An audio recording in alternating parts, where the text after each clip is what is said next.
I'm Matt, product specialist with COTG.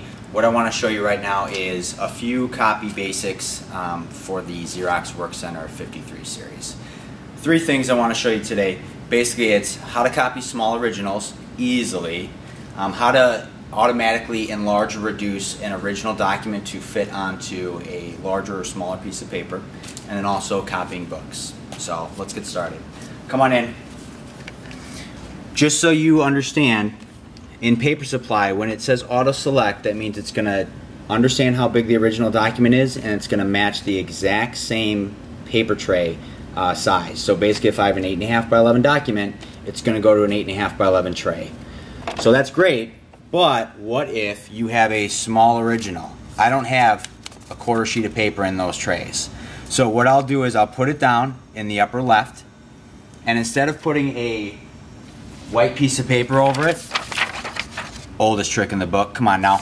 Basically what I can do is simply just press whatever tray I want to go to. So for this instance, what I did is I picked the 8.5 by 11 tray. What that means is it's going to scan on the glass 8.5 by 11. So really I can put this anywhere within that area. So basically when I close this and I press the big green start button on the right hand side of the device, it's going to scan 8.5 by 11 because that's what I chose it to do. If I chose to scan to 11 by 17, it's going to scan 11 by 17, and that little document's going to be in there. So now it's going to come out just like I want. Great. What we're going to go over now is how to automatically reduce and enlarge an original document to a different size piece of paper. So it's pretty easy. Come on in, I'll show you. What I'm going to do is I'm going to place my original in the document feeder face up, and then on the interface screen in copy, I'm going to press auto percentage, and then I'll pick the paper tray that I want to go to. The way I think about it in my head is I automatically want to change my original to that paper tray. And then all I have to do is press the big green start button, and it's going to come out on, in this instance, 11 by 17. Now what you will notice is the 11 by 17 paper in the tray is landscape, so I made sure that my original is also landscape so it can match up perfectly. When it comes out,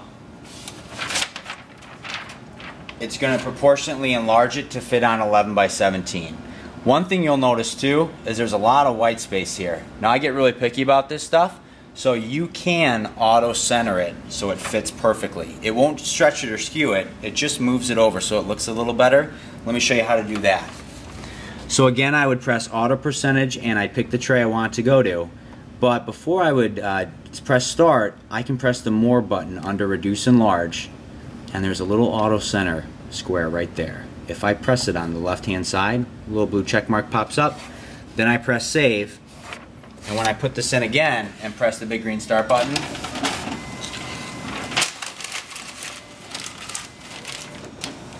it should come out in the center.